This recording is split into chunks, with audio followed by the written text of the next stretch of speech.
Chapter 3. Enriched with commentaries by Toussaint.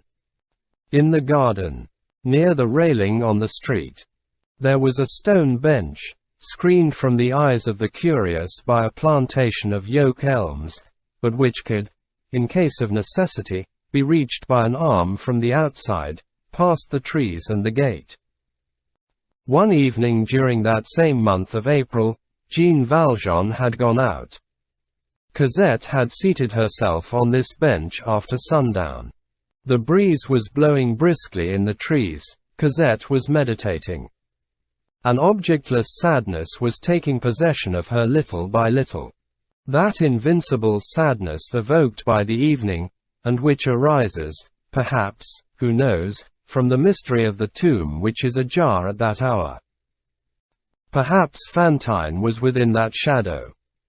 Cosette rose, slowly made the tour of the garden, walking on the grass drenched in dew, and saying to herself, through the species of melancholy somnambulism in which she was plunged, "Really, one needs wooden shoes for the garden at this hour.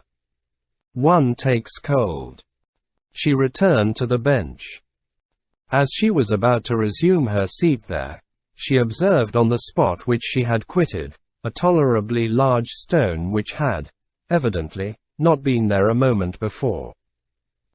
Cosette gazed at the stone, asking herself what it meant. All at once the idea occurred to her that the stone had not reached the bench all by itself. That someone had placed it there, that an arm had been thrust through the railing, and this idea appeared to alarm her. This time, the fear was genuine. The stone was there. No doubt was possible. She did not touch it, fled without glancing behind her, took refuge in the house, and immediately closed with shutter, bolt, and bar the door-like window opening on the flight of steps. She inquired of Toussaint, "Has my father returned yet?" "Not yet, mademoiselle." Opening square bracket. We have already noted once for all the fact that Toussaint stuttered. May we be permitted to dispense with it for the future. The musical notation of an infirmity is repugnant to us. Closing square bracket. Jean Valjean, a thoughtful man, and given to nocturnal strolls, often returned quite late at night. "Toussaint," went on Cosette, "are you careful to thoroughly barricade the shutters opening on the garden, at least with bars, in the evening, and to put the little iron things in the little rings that close them?" "Oh, be easy on that score, miss." Toussaint did not fail in her duty, and Cosette was well aware of the fact, but she could not refrain from adding, "It is so solitary here." "So far as that is concerned," said Toussaint, "it is true. We might be assassinated before we had time to say oof. And monsieur does not sleep in the house, to boot. But fear nothing, miss, I fastened the shutters up like prisons. Lone women. That is enough to make one shudder, I believe you. Just imagine, what if you were to see men enter your chamber at night and say, 'Hold your tongue,' and begin to cut your throat. It's not the dying so much. You die, for one must die, and that's all right. It's the abomination of feeling those people touch you. And then, their knives. They can't be able to cut well with them. Ah, good gracious. Be quiet," said Cosette. "Fasten everything thoroughly."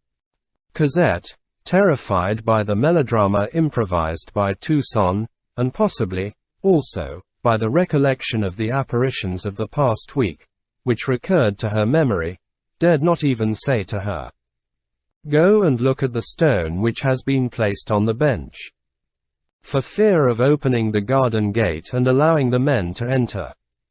She saw that all the doors and windows were carefully fastened, made Toussaint go all over the house from garret to cellar, locked herself up in her own chamber, bolted her door, looked under her couch, went to bed and slept badly. All night long she saw that big stone, as large as a mountain and full of caverns. At sunrise, the property of the rising sun is to make us laugh at all our terrors of the past night. And our laughter is in direct proportion to our terror which they have caused. At sunrise Cosette, when she woke, viewed her fright as a nightmare, and said to herself, "What have I been thinking of?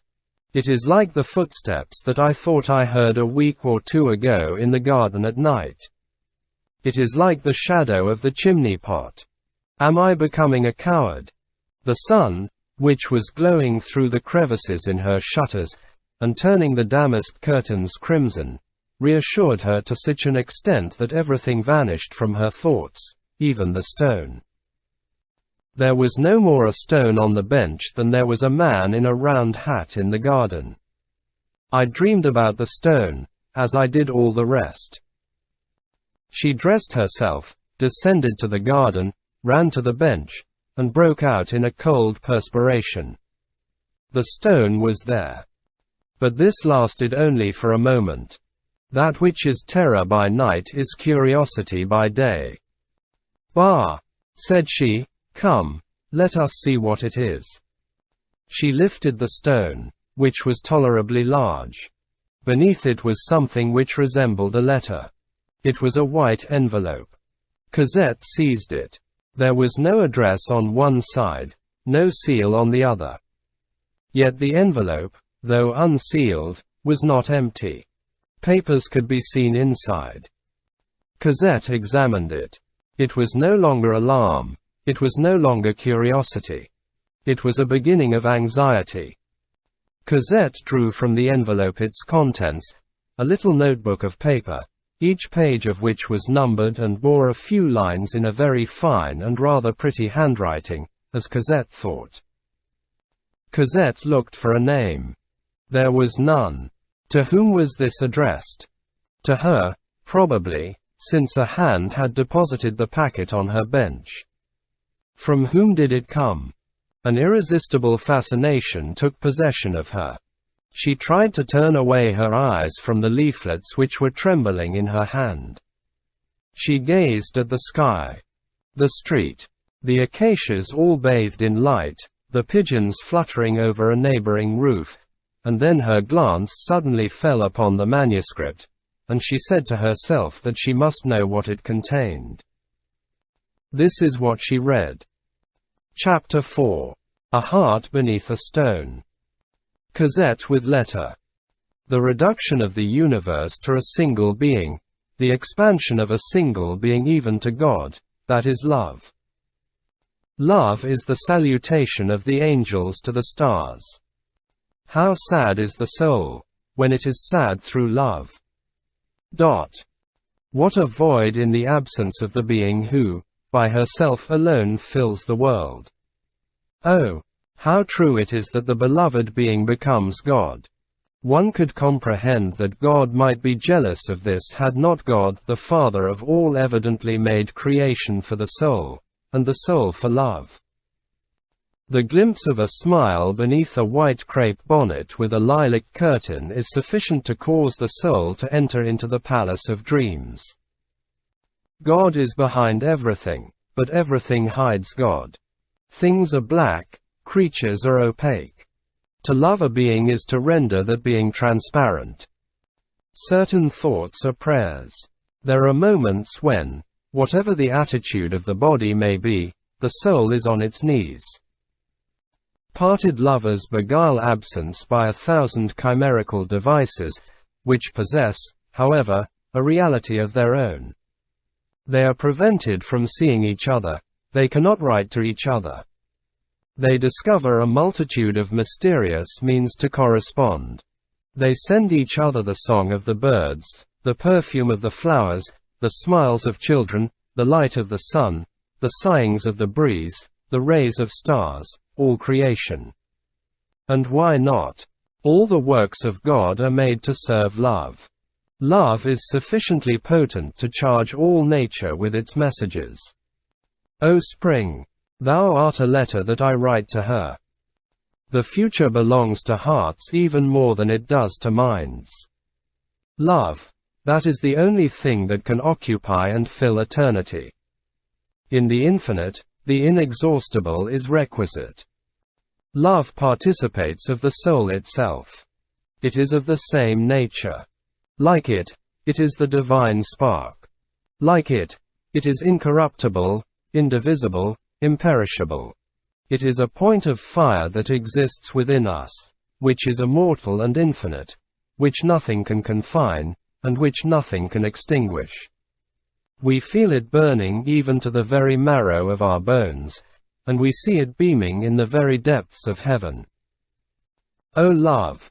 Adorations! Voluptuousness of two minds which understand each other, of two hearts which exchange with each other, of two glances which penetrate each other. You will come to me, will you not, bliss? Strolls by twos in the solitudes. Blessed and radiant days.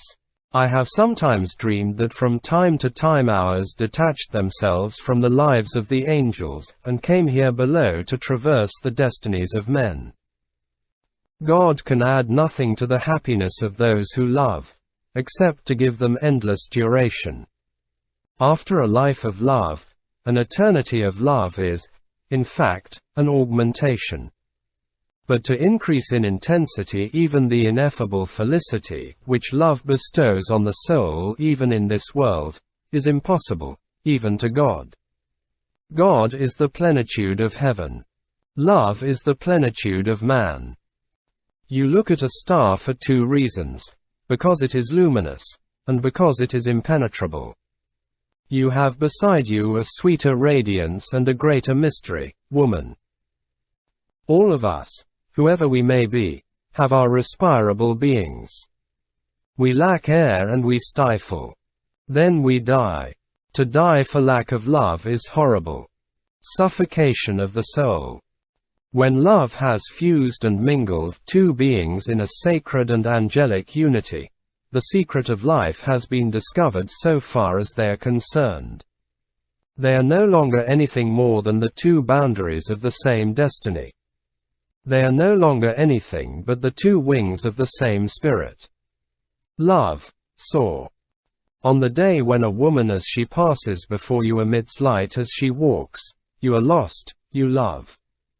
But one thing remains for you to do. To think of her so intently that she is constrained to think of you. What love commences can be finished by God alone.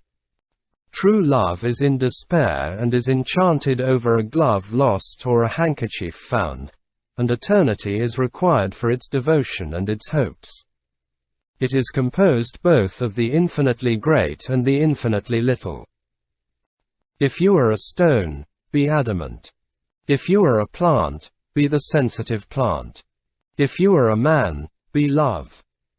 Nothing suffices for love. We have happiness, we desire paradise. We possess paradise, we desire heaven. O ye who love each other, all this is contained in love. Understand how to find it there. Love has contemplation as well as heaven, and more than heaven, it has voluptuousness. Does she still come to the Luxembourg? No, sir. This is the church where she attends Mass, is it not? She no longer comes here. Does she still live in this house? She has moved away. Where has she gone to dwell? She did not say. What a melancholy thing not to know the address of one's soul. Love has its childishness, other passions have their pettinesses. Shame on the passions which belittle man. Honor to the one which makes a child of him. There is one strange thing. Do you know it? I dwell in the night. There is a being who carried off my sky when she went away. Oh, would that we were lying side by side in the same grave, hand in hand, and from time to time, in the darkness, gently caressing a finger, that would suffice for my eternity. Ye who suffer because ye love, love yet more. To die of love, is to live in it. Love. A somber and starry transfiguration is mingled with this torture. There is ecstasy in agony. O joy of the birds! It is because they have nests that they sing. Love is a celestial respiration of the air of paradise. Deep hearts, sage minds, take life as God has made it. It is a long trial, an incomprehensible preparation for an unknown destiny. This destiny, the true one, begins for a man with the first step inside the tomb. Then something appears to him, and he begins to distinguish the definitive. The definitive, meditate upon that word. The living perceive the infinite. The definitive permits itself to be seen only by the dead. In the meanwhile, love and suffer, hope and contemplate. Woe, alas, to him who shall have loved only bodies, forms, appearances. Death will deprive him of all. Try to love souls, you will find them again. I encountered in the street a very poor young man who was in love. His hat was old, his coat was worn, his elbows were in holes. Water trickled through his shoes, and the stars through his soul. What a grand thing it is to be loved! What a far grander thing it is to love! The heart becomes heroic, by dint of passion. It is no longer composed of anything but what is pure. It no longer rests on anything that is not elevated and great. An unworthy thought can no more germinate in it than a nettle on a glacier. The serene and lofty soul, inaccessible to vulgar passions and emotions, dominating the clouds and the shades of this world. Its follies, its lies, its hatreds, its vanities, its miseries, inhabits the blue of heaven, and no longer feels anything but profound and subterranean shocks of destiny, as the crests of mountains feel the shocks of earthquake. If there did not exist someone who loved, the sun would become extinct.